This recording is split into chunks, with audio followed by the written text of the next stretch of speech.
Oh yeah, look at that. Nice hit right there.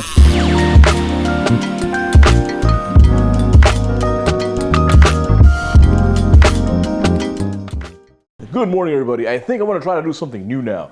I want to get my drone. I'm gonna find some of these deep channels in the bay, whether the Houston Ship Channel, whether Galveston Entrance Ship Channel, Surfside, Sabine Pass. The water is cold, so I want to get a big bait, fly it like 200 yards into the middle of these channels, and see if I can pinpoint exactly. There's some holes, there's some really deep holes in these ship channels, but I think that if we get the drone and drop a bait in there, I feel like the fish are gonna be stacked up in there. So we have 3 places. Let's see what conditions are better and we'll head that way.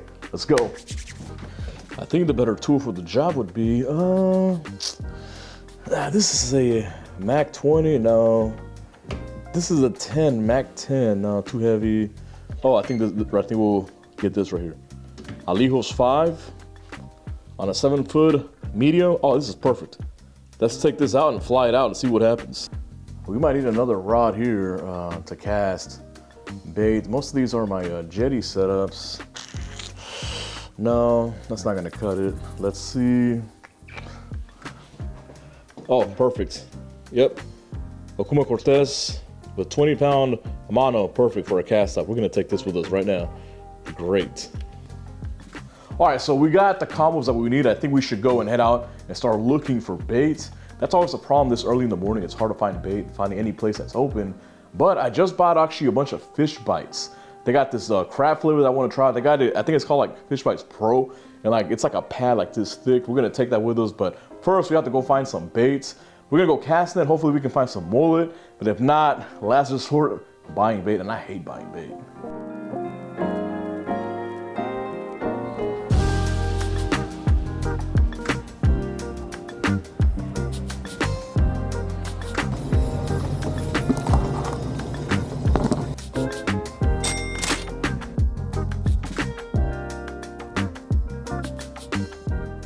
All right, guys, so the big question is, why am I fishing out here? Really, it's because the water is so cold. This is about 2 days after the major freeze that we had, so the water is very cold. I checked the NOAA buoys, and this water body here, Morgan's Point buoy, the water was 45 degrees, 45 or 47. I think 45 at night and in the morning, and 47 at, in the day. And that is very, very cold, which is why I decided to look for somewhere that has a muddy bottom with a lot of depth and some current flowing through it. To me, it was like, all right, let's go to the Buffalo Bayou and let's see if we can find some really deep spots with a muddy bottom, because in the winter, a lot of fish, mud holds heat better than sand. So if you find muddy bottoms, a lot of the fish will congregate in the area, and then finding deep water, deep channels. And the reason that is because the water temperature isn't as drastic. So now the water on the surface is going to be a lot colder than at the bottom, of course. That fluctuates way more than the bottom, which is why a lot of fish congregate at the bottom in deep channels in the winter. And also, which is why Texas Parks and Wildlife closes places like the floodgates, Moses Lake, off its bayou. Those places are very, very deep, and fish will congregate there. After freezes and during freezes, a lot of fish are going to hang out in those areas, and they close them because they don't want those areas to be exploited by opportunistic anglers. So this is why we're here. We need some current, depth, and mud. With the Surf 8000 here, my Okuma, I got the Okuma Rockaway 12-foot. This is a beef stick. Can cast up to a pound, but we're not going to do that. Got a breakaway rig here. We're gonna cast out 8 ounces into the channel because there's always a lot of current here. And we got winter's favorite bait, the crabs. Hopefully we can catch something nice. This is a must with crabs. I get a lot of people, actually on my TikTok account, a lot of people say that they try to use crabs for bait, but they never catch anything with them because little perch and stuff like that eat the insides of the crab. So, but with this elastic, you can actually cover some of that up. Perfect. There we go. See? Let's cast it out. All right, so I brought my SwellPro FD3, which I haven't used in like 2 months. I'm really excited to use this. It's been a while. I'm gonna fly the crab into the middle of the channel. That if you're not experienced in drone fishing, I don't recommend doing this by yourself. You're gonna need a spotter. So I've been fishing for 3 years with drones, so I'm kind of know how this goes. Let's go ahead and take off.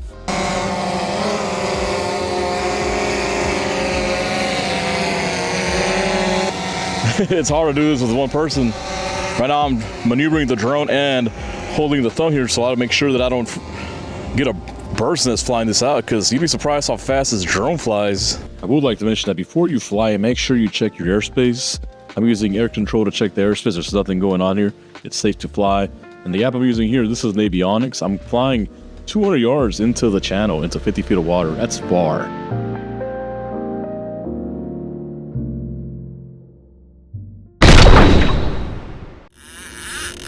Oh yeah, look at that. Nice hit right there.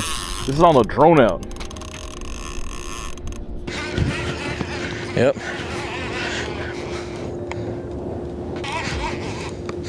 Oh, big fish. Big fish. Oh yeah.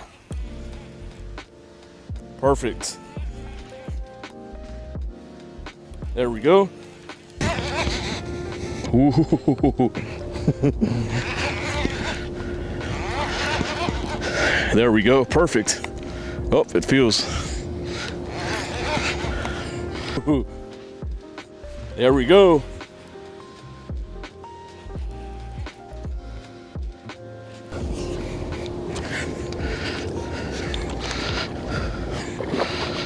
Big old drone, guys.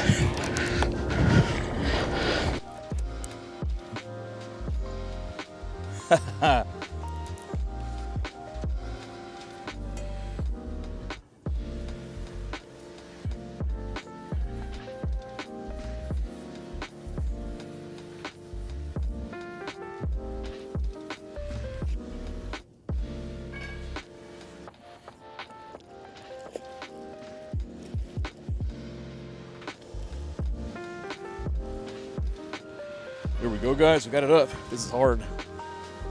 Losing the drag.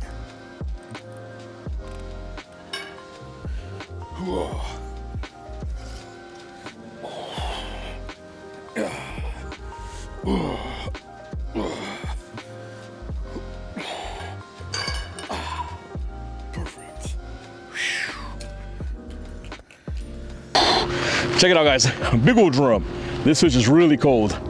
Really cold. I don't think I've ever caught a fish in such cold water before. Check it out. Whew. Check it out, guys. Big old drum.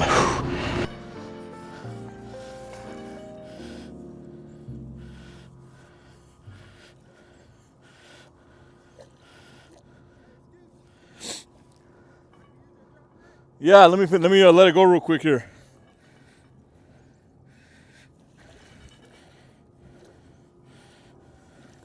Perfect.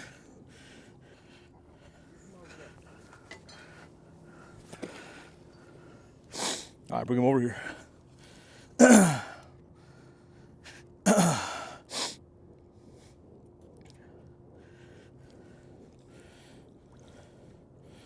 There we go. Perfect.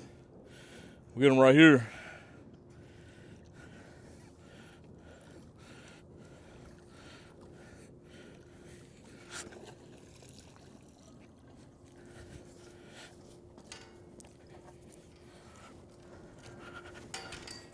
There we go. Yep. All right, guys, that has to be the first time that I ever catch a drum here. Most of the time I've caught reds here, but I know they're stacked in here because we always see people catching them, and there's hella crabs here. My dad used to bring me crabbing out here a long time ago. This wasn't even here. It was just like, I think it was just rocks. I don't exactly remember how it looked, but we used to crab here all the time. And hella crabs out here, plenty bait, deep water. This is perfect for drum, especially when the water's cold. I checked the NOAA buoy, I think it was at Morgan's Point, and the water was 47 degrees. That's cold, super cold. But I don't think that black drum are sensitive to cold water. It's mainly like snook and tarpon and reds. I know reds, when the water goes below 55, no, below 50 degrees, they get lethargic and they go offshore. Drum, on the other hand, man, I think, I don't know actually. I know they can resist really cold water. I think it's like 45 degrees. I mean, once that water drops below that, I think they go offshore also. But I mean, very rarely does the water get 45 degrees here. But that was crazy. I always wanted to catch a drum out here with a droned out crab. Amazing.